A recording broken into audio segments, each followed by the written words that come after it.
সুধী দর্শক, সবাইকে আন্তরিক শুভেচ্ছা জানিয়ে শুরু করছি চ্যানেল ওয়ানে স্বাস্থ্য বিষয়ক বিশেষ আয়োজন বিশ্ব ফ্যাটি লিভার দিবস 11ই জুন 2026। আপনাদের সাথে রয়েছি আমি ডাক্তার তানিয়া রহমান মিতুল।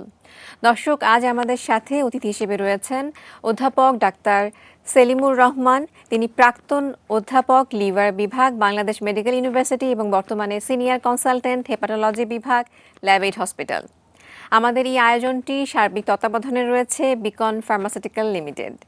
স্যার, প্রথমে অনুষ্ঠানের পক্ষ থেকে আন্তরিক শুভেচ্ছা। কেমন আছেন? জি, আমি ভালো আছি। আপনি কেমন আছেন? স্যার, আমিও আলহামদুলিল্লাহ ভালো আছি। স্যার, ফ্যাটি লিভার এই কথাটা আমরা ইদানিং খুবই শুনছি এবং ফ্যাটি লিভার দিবস 11ই জুন। তো আপনার কাছে জানতে চাইবো, এই যে বিশ্ব ফ্যাটি লিভার দিবস, এর কোনো থিম কিংবা প্রতিপাদ্য বিষয় রয়েছে কিনা, এবং সেই সাথে দর্শকদের উদ্দেশ্যে খুব সহজ করে ফ্যাটি লিভারটা আসলে কি? আমরা আগে যেটা জানতাম যে হেপাটাইটিস বি, হেপাটাইটিস সি, এ দুটাই আমরা জানতাম। আসলে এই যে হেপাটাইটিস বি কে তো আমরা ভ্যাকসিনেশন করে নিয়ন্ত্রণের মধ্যে এনে ফেলেছি এবং হেপাটাইটিস সি কেও চিকিৎসা করে অনেকটাই নিয়ন্ত্রণের মধ্যে এনে ফেলেছি। সেজন্য আমি গত 10 বছর থেকে আমার ছাত্রদের বলে থাকি, fatty liver is the bread and butter of the hepatologist in future days. তার মানে এই যে দেখেন, রোগের যে একটা পরিবর্তন, আগে আপনারা ফ্যাটি লিভার কোনো সময় শুনতেন না, কিন্তু এখন সবসময় ফ্যাটি লিভার সম্বন্ধে আমরা শুনে থাকি। কোনো একটা আলট্রাসোনোগ্রাম করেন, একটা সিটি স্ক্যান করেন কিংবা অন্য কোনো পরীক্ষা করেন, সেখানে চলে আসে যে ফ্যাটি লিভার। রোগীরা কিছু জানে না। তো এই ফ্যাটি লিভারটা হলো, আমরা জানি শরীরের প্রতিটি অঙ্গের মধ্যে ফ্যাট আছে। লিভারের মধ্যেও একটা স্বাভাবিক মাত্রায় ফ্যাট আছে। তো সেটা ইউজুয়ালি বাই ওয়েট 5% মতো থাকে। এর চেয়ে যখন বেশি হয়ে যায় তখনই আমরা এটাকে ফ্যাটি লিভার বলে থাকি। এই ফ্যাটি লিভার বিভিন্ন কারণে খুব গুরুত্বপূর্ণ। তার মানে হলো, লিভারের মধ্যে নর্মালি যে ফ্যাটটা থাকে তার চেয়ে বেশি পরিমাণ ফ্যাট যখন লিভারে অ্যাকুমুলেট হয় তখনই আমরা এটাকে ফ্যাটি লিভার বলে থাকি। স্যার, এই যে বিশ্ব ফ্যাটি লিভার দিবস, এটা তো সবাইকে অ্যাওয়ার করার জন্য, সচেতন করার জন্য, যেহেতু এটা একটা আসলে অনেক বেশি অ্যালার্মিং হারে বেড়ে যাচ্ছে, কোনো প্রতিপাদ্য বিষয়, কোনো থিম কি রয়েছে স্যার? আমরা প্রতি বছর 11ই June world fatty liver day পালন করে থাকি। আপনারা দেখবেন, যখন কোনো একটা রোগ কিংবা কোনো একটা বিষয় খুব প্রাধান্য পায় তখন এটাকে সারা বিশ্বে এটা পালন করা হয়। এই পালন করার উদ্দেশ্য হলো, এই রোগটা সম্বন্ধে আমরা জনগণকে সচেতন করব। বিভিন্ন সেমিনার, সিম্পোজিয়াম, এই যে টিভি টক এবং এগুলি কোর্স কারিকুলামের মধ্যে এটার গুরুত্ব বাড়ানো, এগুলি ক্যাম্পেইন করে আমরা এই রোগটাকে জনগণের মধ্যে বোঝানোর চেষ্টা করব, এর গুরুত্ব বোঝানোর চেষ্টা করব, এর চিকিৎসা পদ্ধতি যে আছে, কিভাবে আমরা এই রোগটা থেকে প্রিভেনশন হতে পারি, মানে আমরা প্রতিরোধ, নিজেকে বাঁচাতে পারি, এগুলো আমরা জনগণের মধ্যে প্রচার করে থাকবো। স্যার, এই ফ্যাটি লিভারের কি কোনো সিমটম কিংবা লক্ষণ উপসর্গ রয়েছে কিনা? হ্যাঁ, ফ্যাটি লিভার বেশিরভাগ ক্ষেত্রেই কিন্তু কোনো সিমটম থাকে না। দেখবেন রুগী একটা আলট্রাসোনোগ্রাম করে কিংবা একটা সিটি স্ক্যান করে কিংবা অন্য কোনো পরীক্ষা করে আপনার কাছে আসে, যেমন ফাইব্রয়েড স্ক্যান আজকাল খুবই পপুলার। এটা করে আসে যে স্যার, আমার তো ফ্যাটি লিভার হয়ে গেছে। এই ফ্যাটি লিভারের একটা পার্সেন্টেজ, যেখানে লিভারের মধ্যে প্রদাহ সৃষ্টি হয়, সেই প্রদাহ সৃষ্টির কারণে লিভারে ফাইব্রোসিস হয়, লিভারে ফাইব্রোসিস হয়ে সিরোসিস হয়, তখন বিভিন্ন রকম সিমটমগুলো দেখা দিতে পারে। যেরকম সাধারণত রুগীরা আমাদের কাছে, রুগী পেটের উপরের দিকে লিভারের যে জায়গাটায় থাকে সেখানে একটা হালকা ব্যথা, একটু ভার ভার ভাব, কিংবা অনেকে ব্যথাও নিয়ে আসে। এই সিরোসিসের জটিলতাগুলো নিয়েও আমাদের কাছে আসতে পারে। বড় লিভার নিয়ে আসতে পারে, পেটে পানি, পায়ে পানি, লিভারের এই জটিলতাগুলো নিয়ে আসতে পারে, রক্তবমি, এমনকি রুগী অজ্ঞান হিসাবেও এই রুগী ফ্যাটি লিভার রিলেটেড যে সিরোসিস অফ লিভার আছে সেটা নিয়ে আমাদের কাছে আসতে পারে। প্রত্যেক রোগীরই কিছু রিস্ক ফ্যাক্টর থাকে, তো ফ্যাটি লিভারের কোনো রিস্ক ফ্যাক্টর কিংবা ঝুঁকি রয়েছে কিনা যে এনাদের আসলে ফ্যাটি লিভার হওয়ার সম্ভাবনা বেশি রয়েছে? প্রিডিসপোজিং ফ্যাক্টর কিংবা ঝুঁকিপূর্ণ যে পার্সনগুলো আছে তাদের হওয়ার সম্ভাবনা থাকে। যেমন ধরেন যে এই ফ্যাটি লিভার সাধারণত, সবসময় যে অ্যাবসলিউট না, সাধারণত যারা ওভারওয়েট তাদের এই ফ্যাটি লিভার হওয়ার সম্ভাবনা থাকে। ইনসুলিন রেজিস্ট্যান্সও একটা ফ্যাক্টর, ডায়াবেটিস, হাইপারটেনশন, ডিসলিপিডিমিয়া, তার মানে রক্তে কোলেস্টেরলের পরিমাণ বেশি থাকে, বিশেষ করে যাদের ওয়েস্ট সার্কামফারেন্স বেশি থাকে, তাদের এই রোগগুলো, যারা সেডেন্টারি লাইফ লিড করে, খাদ্যাভ্যাসে যারা সচেতন না, যেরকম ফাস্টফুড বেশি খায়, ফ্যাট ফুডগুলো যেগুলো আছে, ফ্যাটেনিং ফুড, সেগুলো বেশি খায়, তাদের হওয়ার সম্ভাবনা বেশি থাকে। স্যারের কাছে এই পর্যায়ে জানতে চাইবো যে স্যার মেটাবলিক সিনড্রোমটা কি এবং এর সাথে ফ্যাটি লিভারের কোনো সম্পর্ক রয়েছে কিনা? হ্যাঁ, এই যে আমি যে কথাগুলি বললাম, ওয়েস্ট সার্কামফারেন্স বেশি, তারপরে ডায়াবেটিস, তারপরে ইনসুলিন রেজিস্ট্যান্স, হাইপারটেনশন, ডিসলিপিডিমিয়া, এগুলি all are part of fatty metabolic syndrome. স্যারের কাছে এই পর্যায়ে জানতে চাইবো যে বাংলাদেশের স্যার এই আজকের যে প্রেক্ষাপট মানে কেমন রয়েছে ফ্যাটি লিভার রোগীর সংখ্যা, এটা কি উদ্বেগজনকভাবে বাড়ছে কিনা এবং গত এক দশক ধরে আমরা দেখছি যে একটা পরিবর্তন এসেছে, স্যার যদি সেই সম্পর্কে কিছু বলতেন। তো আমাদের দেশে না, শুধু সারা পৃথিবীতেই প্রায় 1/3 লোক এই ফ্যাটি লিভারে ভুগে থাকে। আগে আমরা জানতাম যে অ্যালকোহল যারা ইনটেক করে তাদেরই ফ্যাটি লিভার হয়, কিন্তু পরে দেখা গেল যে কিছু কিছু লোক তারা কোনো সময় অ্যালকোহল খায় না কিংবা খুবই কম পরিমাণে অ্যালকোহল খায়, তাদেরও ফ্যাটি লিভার হয়। তো একই রকম picture histologically, alcoholic fatty liver যেরকম পিকচার, এই পিকচারটা একই রকম, তারা কিন্তু অ্যালকোহলিক না। তো তখন বৈজ্ঞানিকরা এটাকে একটা নামকরণ দেওয়ার চেষ্টা করলো, সেটাকে নন অ্যালকোহলিক ফ্যাটি লিভার বলা হলো। এবং এই ফ্যাটি লিভারের মধ্যে যখন প্রদাহ যোগ হয়, ইনফ্লামেশন, তখন তাকে ন্যাশ বলা হয়, নন অ্যালকোহলিক স্টেটোহেপাটাইটিস। তো এটা ইনিশিয়াল টার্মিনোলজি। এই টার্মিনোলজিটা কিছুটা চেঞ্জ হয়ে গেছে গত 2020 সালের দিকে। এই ফ্যাটি লিভারটাকে মানুষ দেখলো যে এই ফ্যাটি লিভারটা শুধু যে নন অ্যালকোহলিক তা না, এটা একটা মেটাবলিক প্রসেসের সাথে খুবই যুক্ত। আপনি যেটা মেটাবলিক সিনড্রোম বললেন, সেই জন্য তার নামটা চেঞ্জ করে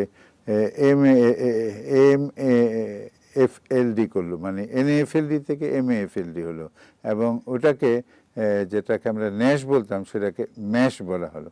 কিন্তু আমাকে যদি বলেন, আমি ব্যক্তিগতভাবে এখনও NAFLD, non alcoholic fatty liver disease, এবং ন্যাশ বলি এটাকে সম্বোধন করে থাকি, কারণ ইটস এ হেরিডিটারি টার্ম, যুগ যুগ থেকে এই টার্মটা ব্যবহৃত হয়ে আসছে।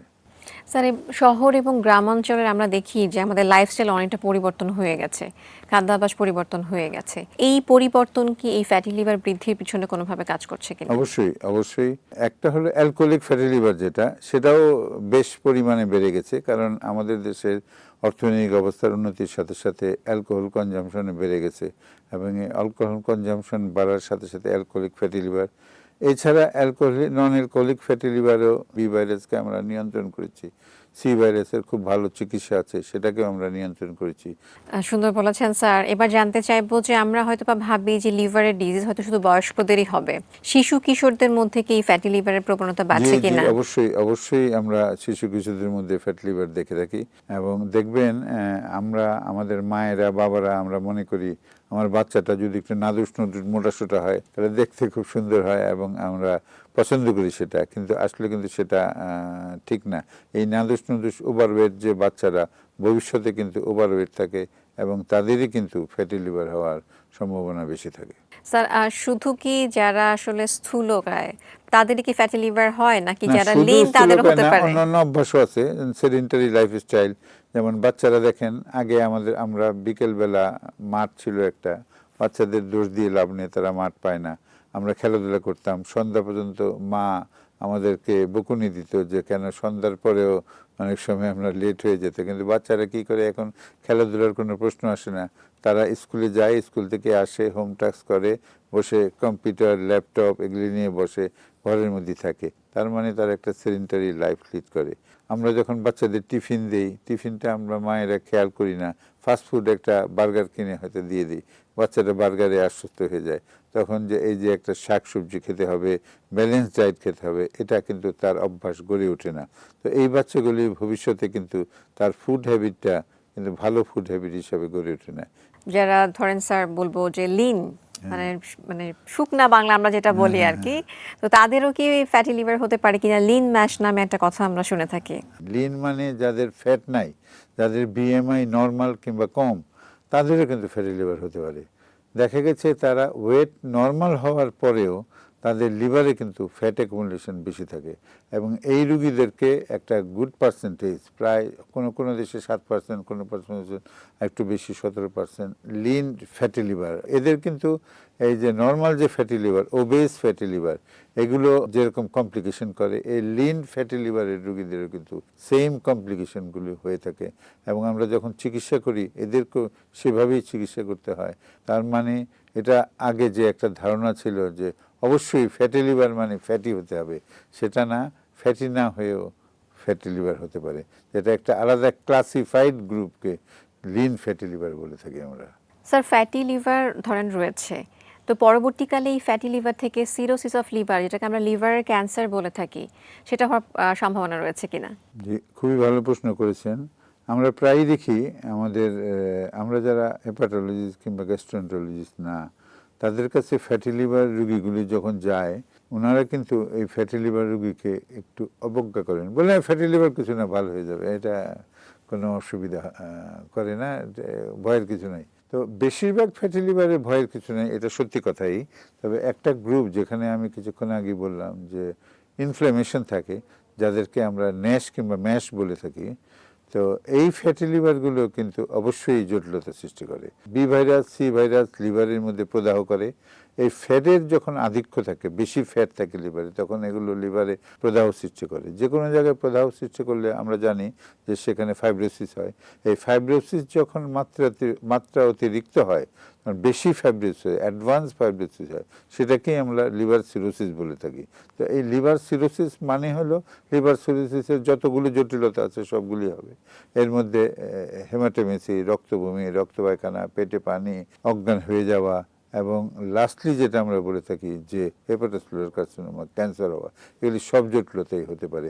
সুন্দর বলেছেন স্যার। তাহলে এবার জানতে চাইবো যে হৃদরোগের ঝুঁকি বাড়ায় কিনা, ডায়াবেটিস হতে পারে কিনা ফ্যাটি লিভার থেকে, কিংবা আরও কোনো দীর্ঘমেয়াদী কমপ্লিকেশন কিংবা জটিলতা রয়েছে কিনা? এটা আমি প্রথমেই বললাম যে এটা একটা multi system disease. Multi system disease মানে এটা যে শুধু লিভারে অবস্থান করে তা না, এটা দেখা গেছে লিভারের ফ্যাটি লিভারের রোগীগুলো ফ্যাটি লিভারের কমপ্লিকেশন, সিরোসিসের কমপ্লিকেশনে মারা না, যে তারা কার্ডিওভাস্কুলার কমপ্লিকেশনে মারা যায়। তো এটা অন্য অন্য অর্গানকে ইনভলভ করতে পারে, যেরকম আমি এখনই বললাম যে কার্ডিওভাস্কুলার, ব্রেন, কিডনি, প্যানক্রিয়াস, এগুলোকে ইনভলভ করতে পারে। ইভেন দেখা গেছে যে আমরা যে হেপাটোসেলুলার কার্সিনোমা বললাম, এই এক্সট্রা অর্গান, এক্সট্রা লিভার যে অর্গানগুলো আছে, এগুলোরও ক্যান্সার, জিআই ট্র্যাকের ক্যান্সারের আধিক্য এই ফ্যাটি লিভার রোগীদের মধ্যে দেখা যায়।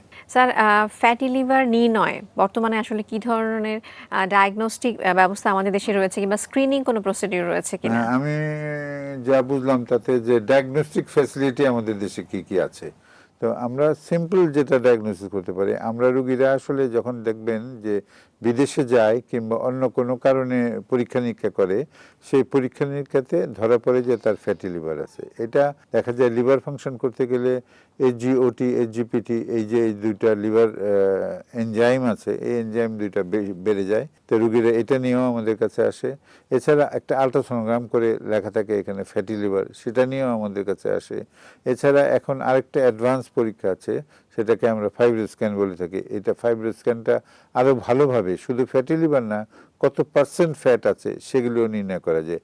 এছাড়া অন্য অন্য যে অ্যাডভান্স কিছু পরীক্ষা আছে, সিটি স্ক্যান, এমআরআই, এগুলোতেও ফ্যাটি লিভার ধরা পড়ে। এই যে ছোট বাচ্চারাও ওবেস হয়ে যাচ্ছে, ফ্যাটি লিভারের তাদের মধ্যে প্রবণতা দেখা দিয়েছে, তো স্কুল থেকে যদি স্বাস্থ্য শিক্ষা কিংবা ফিজিক্যাল এক্সারসাইজের ব্যবস্থা করা হয়, সেই ক্ষেত্রে কি আসলে ফ্যাটি লিভারটা কমে আসার সম্ভাবনা রয়েছে? অবশ্যই, কারণ আমরা তো আমাদের যে ফ্যাটি লিভার দিবস যেটা আমরা পালন করি, আমাদের উদ্দেশ্যই এটা। আপনি স্কুল থেকে শুরু না করলে তো অ্যাডাল্টে এসে আপনি দেখবেন একটা বাচ্চাকে যদি আপনি খাদ্যাভ্যাস ডেভেলপ করেন যে ভেজিটেবল খেতে হবে, তাহলে সে কিন্তু ভেজিটেবল প্রেফার করে। আর কোনো কোনো বাচ্চা দেখবেন আমি সবজি খাই না, আমি সবজি খাই না, শুধু মুরগি খায়, মাছও টাচ করতে চায় না। তো কাজেই ছোট থেকেই অভ্যাসগুলি ডেভেলপ করতে হবে। তার যে নিয়মিত একটা ফিজিক্যাল এক্সারসাইজ, মনে করেন সারা জীবন সে half an hour, at least 5 days a week যদি সে হাফ অ্যান আওয়ার হাঁটে, সেটা সারা জীবনে তার স্বাস্থ্যের জন্য উপকারী হবে। তো এই জন্য অভ্যাসটা ছোটকাল থেকেই ডেভেলপ করতে হয়। স্যার এই যে বিশ্ব ফ্যাটি লিভার দিবস ওয়ার্ল্ড ওয়াইড পালিত হচ্ছে, তো যদি আমাদের দেশের কথা বলি, এই ক্ষেত্রে সরকার, চিকিৎসক সমাজ, শিক্ষা প্রতিষ্ঠান এবং সেই সাথে মিডিয়া আসলে কি ধরনের ভূমিকা পালন করতে পারে বলে আপনি মনে করেন? না, অবশ্যই ভালো ভূমিকা পালন করতে পারে। এই যে আমরা অনুষ্ঠানটা করছি, আমাদের সহযোগী প্রতিষ্ঠান বিকন আমাদেরকে সহযোগিতা করছে, এভাবে এই অনেক লোক এই এই অনুষ্ঠানগুলি দেখবে তারা আমরা যেটা অভিজ্ঞতা অর্জন করেছি ফ্যাটি লিভারের এই পড়াশোনা করে অভিজ্ঞতার আলোকে সেটা আমরা ট্রান্সমিট করতে পারবো। রুগীরা উপকৃত হবে, জনগণ উপকৃত হবে, সমাজ উপকৃত হবে। এছাড়া আমরা সেমিনার, সিম্পোজিয়াম এগুলো যদি আমরা করি, স্কুলের কোর্স কারিকুলামের মধ্যে যদি এই ফ্যাটি লিভারটা আমরা কিছুটা হলেও অল্প করে ঢুকিয়ে দিতে পারি, তাহলে অবশ্যই আমাদের ভবিষ্যৎ জেনারেশন এই ফ্যাট লিভার থেকে। কারণ আমি বলে থাকি, একজন খুব নামকরা হেপাটোলজিস্ট আছেন অরুণ সন্ন্যাল, ওনার কতগুলি স্পিচ আমি শুনেছি। উনি বলেছেন যে উনি বলতেন গত 10 বছর থেকে বলেন, this will be the epidemic in future generation. তা আমরা তাই দেখছি। আপনি যে পরীক্ষাই করেন, sonogram, ultrasonogram, fibro scan, fatty liver সব জায়গায় একই আলোচনা, ফ্যাটি লিভার। মানে স্যার আমরা গাইনি পেশেন্ট দেখতে একটা হোল অ্যাবডোমেন করলেই স্যার আসলে ফ্যাটি লিভারটা liver, খুবই হ্যাঁ। কমন হয়ে গেছে আর কি। স্যার এই যে ফ্যাটি লিভারের সংখ্যা দিন দিন বেড়েই চলছে, তো কি মনে করছেন যে সরকারি পর্যায়ে, বেসরকারি পর্যায়ে, দুই পর্যায় থেকে আসলে আমরা আরো কি করতে পারি? আমি একটু আগেই বললাম এই যে সেমিনার, সিম্পোজিয়াম, কোর্স কারিকুলাম, তারপরে এই টিভি টক, টিভি শো, বিভিন্ন স্কুল কলেজে আলোচনা। একটা স্কুল আমি যদি হাফ এন আওয়ার কিংবা 1 ঘন্টা একটা বক্তৃতা দেই, আমি আগে দিয়েছি যখন অ্যাক্টিভ লাইফে আরও অ্যাক্টিভ লাইফে ছিলাম, তখন দিয়েছি যে বিভিন্ন জায়গায় লেকচার দিতাম বিভিন্ন রোগ সম্বন্ধে। সেটা অবশ্যই আমরা যদি 100 জনকে শোনাই, সেই 100 জন কিন্তু আরও 100 জনকে শোনায়, যে এইভাবে ট্রান্সমিট হয় সমাজে। এটা অবশ্যই আমাদের করতে হবে। স্যার এখন যদি জানতে চাই যে আসলে ধরেন হয়ে গেল ফ্যাটি লিভার, তো সেই ক্ষেত্রে চিকিৎসাটা কি হবে?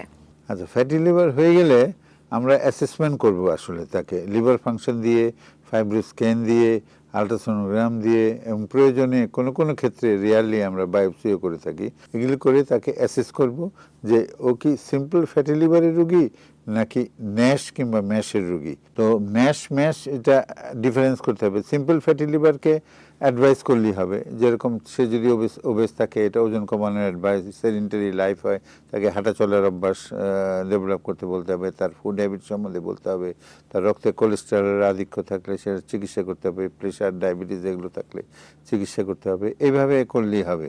কিন্তু যার মধ্যে আপনার স্পেসিফিক ফাইব্রোসিস আছে, বিশেষ করে আগে আমরা বায়োপসি করে জানতে পারতাম, এখন কিন্তু বায়োপসি ছাড়া fibro scan is a very good tool. এটা দিয়ে কিন্তু আমরা ফাইব্রোসিস জানতে পারি। তখন যদি তার মধ্যে যদি ফাইব্রোসিস থাকে, তাহলে অবশ্যই তাকে স্পেশাল ক্যাটাগরি করে তাকে চিকিৎসা করতে হবে। কারণ তার কিন্তু সিরোসিস হবে, সিরোসিস হলে তার সিরোসিসের অন্য জটিলতাগুলি হবে। এইভাবে ইনভেস্টিগেট করে আমরা ক্যাটাগরাইজ করে নেব যে সে সিম্পল ফ্যাটি লিভার নাকি ন্যাশ কিংবা ম্যাশ। যদি তার মধ্যে ন্যাশ কিংবা ম্যাশ থাকে, আর্লি ফাইব্রোসিস থাকে, তাহলে আমাদের চিকিৎসা করতে হবে। আগে আমরা এই লাইফস্টাইল মডিফিকেশন তো অবশ্যই সব রোগীকে করতে হবে। এর সাথে এডিশনালি আমরা আগে কিছু ওষুধ দিতাম, আর্থোডিঅক্সিকলিক অ্যাসিড দিতাম, ওবিডিকলিক অ্যাসিড দিতাম, ভিটামিন ডি, ই দিতাম। কিন্তু এখন কিন্তু আরও কিছু বেশ ভালো চিকিৎসা এসছে। স্যার এই আধুনিক চিকিৎসাগুলো কি আমাদের দেশে রয়েছে কিনা? জি, আমাদের দেশে আছে। আমাদের দেশে কিন্তু এখন একটা খুব ভালো জিনিস হলো, ওয়ার্ল্ডে যে ওষুধগুলো বের হয় খুব অল্প সময়ে কিন্তু আমাদের দেশে চলে আসে। যেরকম সবচেয়ে যে অ্যাপ্রুভড ড্রাগটা রেসমিটেরম যে ওষুধটা আছে, এটা fat liver the only approved drug by FDA. এটা কিন্তু আমেরিকায় এসছে বছর 2-1, কিন্তু আমাদের দেশে কিন্তু প্রায় 7-8 মাস থেকে আমাদের দেশে কিন্তু এটা লঞ্চ হয়েছে। এবং আমাদের দেশে এর দাম কিন্তু অনেকই কম, এবং it is an excellent drug. এবং তারা বলে আর্লি থেকে সিরোসিস হওয়ার আগ পর্যন্ত অ্যাডভান্স ফাইব্রোসিসে দেওয়া যাবে, তবে কমপ্লিকেটেড সিরোসিসে এটা দেওয়া যাবে না। তবে যার এগুলো নাই, ফাইব্রোসিস নাই, তার জন্য resmetirom is not the choice of drug. এছাড়া আরেকটা ওষুধ সিমাগ্লুটাইড, এটাও কিন্তু আপনার এখন আমরা ব্যবহার করে থাকি। এটার একটা সুবিধা হলো কি যে আপনার ডায়াবেটিসও কন্ট্রোল হয়, আবার কারণ ডায়াবেটিস তো এর সাথে থাকে বেশিরভাগ ক্ষেত্রে, ডায়াবেটিসও কন্ট্রোল হয়, আবার ফ্যাট লিভারও কন্ট্রোল হয়। আবার এছাড়া আপনার যারা একটু ওভারওয়েট আছে তাদেরও কিন্তু ওয়েট রিডাকশন হয়। স্যার আসলে সিমাগ্লোটার এখন একটা বহুল আলোচিত ওষুধ, মানে যেমন স্যার ফ্যাটি লিভার ইউজ হচ্ছে, পলিসিস্টিক ওভারিয়ান সিনড্রোমে যাদের মানে ওবেসিটি তাদের ক্ষেত্রেও ব্যবহার করা হচ্ছে। তো স্যারের কাছে জানতে চাইবো যে এই ড্রাগটা আসলে কতটা সেফ, অনেকের ভয় রয়েছে এটা নিয়ে। হ্যাঁ, আসলে আমি রিসেন্টলি আমেরিকায় গিয়েছিলাম, তো সেখানে দেখলাম ওরা র্যান্ডম এই সিমাগ্লুটাইড ব্যবহার করে। ওদের নাম ওজেম্পিক বোধহয় ওদের দেশের নাম। ওদের দেশে খেলোয়াড়রা, নায়ক নায়িকারা এটা ওজন কমানোর জন্য র্যান্ডম ব্যাপার, এটা প্রেসক্রিপশনও খুব র্যান্ডম হয়। আমাদের দেশে এতটা র্যান্ডম না, তবে ইটস এ গুড ড্রাগ। এবং এটা ওই যে বললাম যে ফ্যাটি লিভার ছাড়াও অ্যাসোসিয়েটেড ডিজিজগুলোকে কন্ট্রোল করতে পারে, সেজন্য it is also a good drug. কিন্তু এটা যেহেতু ইনজেকশন ফর্ম, রোগীরা এটা নিতে চায় না। রোগীরা নিতে চায় রেসমিটারম, কারণ ইটস ওরাল ড্রাগ।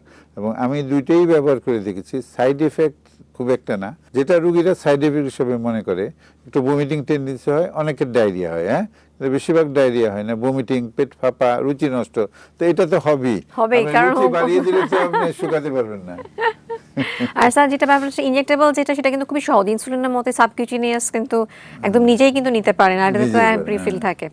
স্যার যদি এরকম হয় যে ফ্যাটি লিভার তো হয়ে গেল, ধরেন সিরোসিস পর্যন্ত যায়নি, তো কাম ব্যাক টু দ্য মানে প্রিভিয়াস কন্ডিশন, ভালো কন্ডিশন, মানে ব্যাক করে আসার কোনো সম্ভাবনা রয়েছে কিনা? সিম্পল ফ্যাট লিভার হয় তো অবশ্যই তো ব্যাক করে যাবে, হ্যাঁ, কারণ এর ওজন টোজন কমালে, ফিজিক্যাল অ্যাক্টিভিটি বাড়ালে, খাদ্যাভ্যাস পরিবর্তন করলে, অ্যাসোসিয়েটেড ডিজিজগুলোকে ট্রিট করলে এটা ব্যাক করে যাবে। রোগীর মধ্যে যদি ফাইব্রোসিস হয়ে থাকে, তো আমরা এখন যে ওষুধটা ব্যবহার করছি রেসমিটেরম, তো এটা কিন্তু ফাইব্রোসিসকে ইমপ্রুভ করবে। তো এটা ওরা রিকমেন্ড করে যে গ্রেড 2 গ্রেড 3 ফাইব্রোসিসে এটা রিকমেন্ড করা হয়, কিন্তু বলে যে কমপ্লিকেটেড সিরোসিস মানে ফুল ব্লোন সিরোসিসে ব্যবহার না করতে। তো আমি কিন্তু কিছু কিছু ফুল ব্লোন সিরোসিস এবং গ্রেড 2-3 তো ব্যবহার করেছি এবং করে দেখছি। আমরা তো বায়োপসি করে দেখতে পারিনি, এতবার বায়োপসি করা রিপিটেড তো সম্ভব না। ফাইব্রো স্ক্যান করে আমরা দেখেছি যে ফাইব্রো স্ক্যানের স্কোর 18, 19, 20 থেকে নেমে 7, 8, 9, 10 হয়ে যায়, হ্যাঁ, অবশ্যই ইমপ্রুভ করে। স্যারের কাছে এরপর জানতে চাইবো, স্যার যদি আসলে দুর্ভাগ্য হয় সিরোসিস হয়ে যায়, তো সেই ক্ষেত্রে তো আসলে বসে তো থাকা যাবে না, ট্রিটমেন্ট তো করতে হবে, সেই তখন কি ধরনের ট্রিটমেন্ট আপনারা আসলে করেন? সিরোসিস যদি সিম্পল সিরোসিস থাকে, আনকমপ্লিকেটেড সিরোসিস থাকে, কম্পেনসেটেড সিরোসিস যেটাকে আমরা বলি থাকে, তাহলে তো যা বললাম রেসমিটারম, অন্যান্য যে সাপোর্টিভ চিকিৎসা আছে, কোফ্যাক্টরগুলো আছে, এগুলিকে চিকিৎসা করতে হবে। এগুলি চিকিৎসা করলে রোগীরা অবশ্যই অনেক ভালো থাকে। তাছাড়া এন্ডোস্কোপি করি আমরা, এন্ডোস্কোপি করে তার ব্যারিক্স আছে কিনা, কারণ আপনারা জানেন অ্যাডভান্স সিরোসিসের রোগীর রক্তবমি হয়, এই গলার মধ্যে কিছু ভেসেলস আছে, এগুলো মোটা হয়ে বাস্ট হয়ে ব্লিডিং হয়। তো এগুলির ফলো আপ করতে হবে, এগুলির ভালো চিকিৎসা আছে, এগুলি চিকিৎসা করতে হবে, ওষুধগুলি দিতে হবে, তাহলে রোগী ইয়ার্স টুগেদারও আমরা দেখি ভালো থাকে। স্যার এবার জানতে চাইবো, চিকিৎসা তো হলো, লাইফস্টাইলটা কেমন হবে? আপনি আশ্চর্য হবেন, আপনারা হয়তো জানেন না, আমরা মেডিকেল ইথিক্সের জন্য বলি না, অনেক উঁচু জায়গায় বসা লোকজন, মানে যারা সমাজে অত্যন্ত প্রতিষ্ঠিত এবং মূল্যবান ডিসিশন দেন, তাদের মধ্যেও কিন্তু এই লিভার সিরোসিস এবং ফ্যাটি লিভার রিলেটেড সিরোসিস, তারা কিন্তু সমাজে খুব ভালোভাবে কাজ করে যাচ্ছেন। এবং সেজন্য অতটা ডিসহার্ডেন্ড হওয়ার কিছু নেই, ভালো চিকিৎসা আছে, ভালো চিকিৎসা করালে ভালো থাকা যাবে। হ্যাঁ, স্যারের কাছে এবার জানতে চাইবো যে লাইফস্টাইলের ভূমিকা এখানে কতটুকু গুরুত্বপূর্ণ? সবচেয়ে গুরুত্বপূর্ণ হলো লাইফস্টাইল, তারপরে হলো সেকেন্ড ফেজে হলো ড্রাগ। যে অবশ্যই আপনি ড্রাগ দেন আর না দেন, লাইফস্টাইল তার সঙ্গে যোগ করতেই হবে। এবং লাইফস্টাইল সম্বন্ধে আমি রিপিটেডলি বলেছি যে ওজন কমাতে হবে, ফিজিক্যাল অ্যাক্টিভিটি বাড়াতে হবে, খাদ্যাভ্যাস পরিবর্তন করতে হবে, অ্যাসোসিয়েটেড যে রোগগুলো আছে সেগুলো চিকিৎসা করতে হবে, প্রেশার, ডায়াবেটিস, কোলেস্টেরল। স্যার আমরা অনুষ্ঠানের শেষ পর্যায়ে চলে এসেছি, আমাদের দর্শকদের উদ্দেশ্যে যদি কিছু বলতেন। তো আমি যেটা বলতে চাই, এই ফ্যাটি লিভার তো ভবিষ্যতের ইপিডেমিক, আমি আমাদের আলোচনায় বলেছি। কাজে এই ইপিডেমিক থেকে আমাদের বাঁচতে হবে। আমরা কিভাবে বাঁচতে পারি? আমি যেটা বললাম, লাইফস্টাইল মডিফিকেশনটা অবশ্যই ফলো আপ করতে হবে। এটা রুটিনলি যদি আমরা করি তাহলে আমরা সুস্থ থাকতে পারবো। এছাড়া রোগগুলি যখন হয়ে যায়, কোলেস্টেরল বেশি হয়ে যায়, প্রেশার হয়ে যায়, ডায়াবেটিস, এগুলোকে চিকিৎসা করতে হবে, নিয়ন্ত্রণের মধ্যে রাখতে হবে, তাহলে অবশ্যই আমরা ভালো থাকতে পারবো। আমাদের খাদ্যাভ্যাস পরিবর্তন করতে হবে। আমাদের ফাস্টফুডের যে প্রবণতা আছে, মানে ফাস্ট লাইফ আমরা লিড করি, ওকে, কিন্তু ফাস্ট ফুডটা কিন্তু শরীরের জন্য, যেটা জাঙ্ক ফুড বলে থাকি, এটা খুব বেশি ভালো জিনিস না। এছাড়া যে কোমল পানীয় আছে, যেটা ড্রিঙ্কস, সফট ড্রিঙ্কস, বিভিন্ন রকম সফট ড্রিঙ্কস, এছাড়া বিভিন্ন রকম প্রিজারভেটিভ ফুড আছে, এগুলোর মধ্যে সুক্রোজ থাকে, চিনির পরিমাণ অনেক বেশি থাকে, এগুলো কিন্তু ফ্যাটি লিভারের একটা প্রিডিসপোজিং ফ্যাক্টর। কাজে এগুলো আমাদেরকে পরিহার করতে হবে। সবাই সুস্থ থাকেন, সবাই ফ্যাটি লিভার থেকে দূরে থাকেন, সবাই নিজের ওজনটাকে নিয়ন্ত্রণে রাখেন। এটা যদি রাখতে পারেন তাহলে সব ভবিষ্যৎ, শরীর, স্বাস্থ্য, মন সব কিছু ভালো থাকবে। ধন্যবাদ স্যার, আপনাকে অনেক ধন্যবাদ। আমরা আশা করছি আজকের আলোচনা থেকে দর্শকরা উপকৃত হয়েছেন এবং অবশ্যই এই বিশ্ব ফ্যাটি লিভার দিবস উপলক্ষে আরো সচেতন হবেন। তো আমাকে আপনাদের অনুষ্ঠানে দেখার জন্য আপনাকে অনেক ধন্যবাদ। ধন্যবাদ। সুধী দর্শক, আমরা যেটা বুঝতে পারলাম, ভবিষ্যতের মহামারী হতে পারে এই ফ্যাটি লিভার, কিন্তু হেলদি লাইফস্টাইল, সঠিক ট্রিটমেন্ট, সচেতনতা এর ভয়াবহতাকে থামাতেও পারে। তাই আসুন আমরা সবাই সচেতন হই। বিদায় নিচ্ছি বিকন ফার্মাসিউটিক্যাল লিমিটেড নিবেদিত বিশ্ব ফ্যাটি লিভার দিবস 11ই জুন 2026 থেকে।